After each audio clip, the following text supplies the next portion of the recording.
to suggest that I have sort of an eclectic background, that my career began on the sort of policy side, working for Bernie Sanders, and have spent much of my career in the sort of not-for-profit issue advocacy world, having spent about half a dozen years running Greenpeace's National Climate Change Campaign.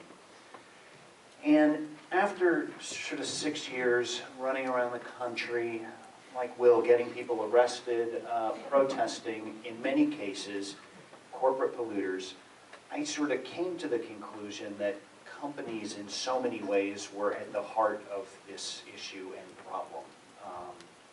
And that if companies are not part of the solution, they are part of the problem.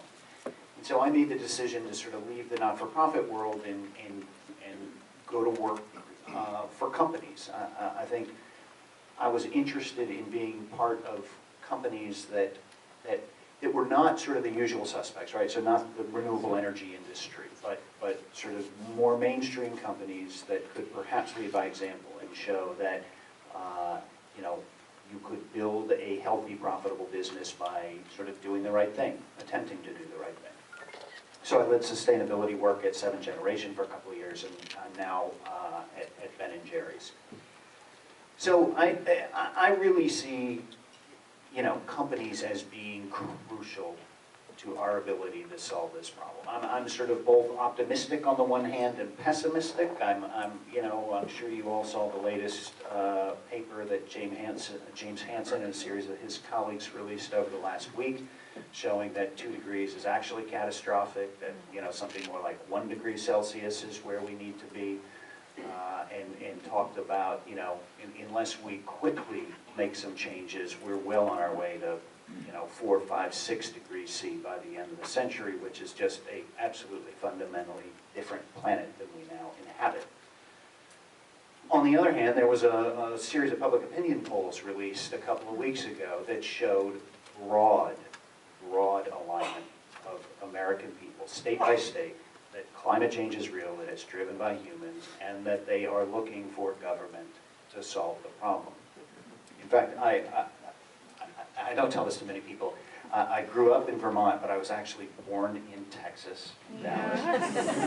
But I was amazed to see 84% of Texans believe climate change is real. It was actually higher than Vermonters, which was 82%. So we've got some work. So I really see, as I suggested, businesses as being at the heart of how we solve this problem. And we can't solve this problem through a series, in my humble opinion, through a series of sort of voluntary corporate actions. It's not, you know, it's not through investments in low-hanging fruit and energy efficiency that we're going to get to where we need to go. We've become sort of, in the corporate world, we've gotten better at being less bad, and we need to figure out how we move to becoming good. You know, less bad is not good. You know, in many cases, the low-hanging fruit has been sort of plucked, and we need to really accelerate our ability to reduce emissions, to move to a clean energy future. So let me suggest, I think there are 3 things that companies need to do. And the first is go after the low-hanging fruit, right? Invest in efficiency, do what you can to make your businesses, you know, a little cleaner, a little greener. You know, at Ben & Jerry's, we've invested in energy efficiency at the plant. We've worked with our parent company, Unilever, to develop technology around refrigerants. So we've invested heavily in HFC-free freezer cabinets, which we've deployed all around the world. But these are insignificant actions. I would say there are 2 other pieces of this where we have the ability to be much more impactful. I think the first is around policy. I think businesses and companies, for better or for worse, have the ears of policymakers. And that as business leaders, whether you're in the efficiency, the renewables industry, or whether you're in the ice cream industry, you have a responsibility to speak up on this issue. And if you don't, you're not part of the solution. It's not enough just to you know, work on efficiency in your distribution fleet. You need to speak up. Ben & Jerry's is a member of a coalition of companies organized by a Boston-based not-for-profit called Ceres.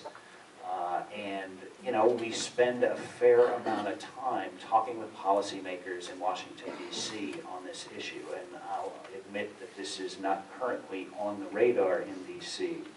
But I think business leaders need to do more to attempt to put it on the agenda. The group of companies is impressive. It's companies like Nike and Timberland, and it's Ben & Jerry's and Seventh Generation.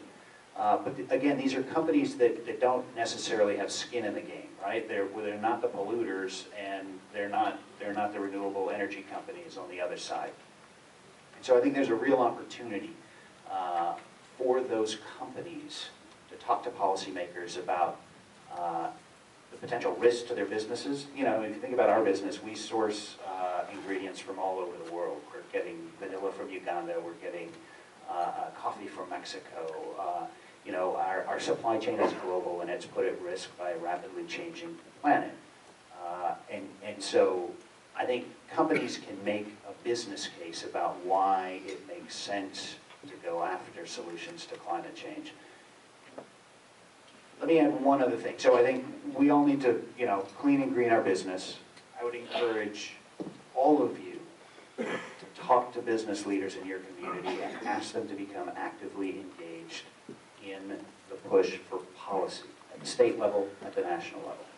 And the third thing, I think there's a unique opportunity for us to do as companies and as business leaders, is to engage our consumers on this issue. This is not something that a lot of companies have done, and frankly, we've done a little bit of it at Ben & Jerry's, but we need to be better at it. You know, increasingly young people, millennials, are disenfranchised with policymakers and politics, right? If you look at voting by age group, young people have the worst turnout, you know, in elections. They, however, respond quite well to companies and brands, right? So through social media, online, we have at Ben & Jerry's, it's remarkable, 7.2 million Facebook fans. I mean, it's a huge amount of depth of followers, and we have the ability to engage people on this issue. And I think companies have a responsibility. I think companies have an opportunity to engage citizens, fans, followers, consumers on this issue.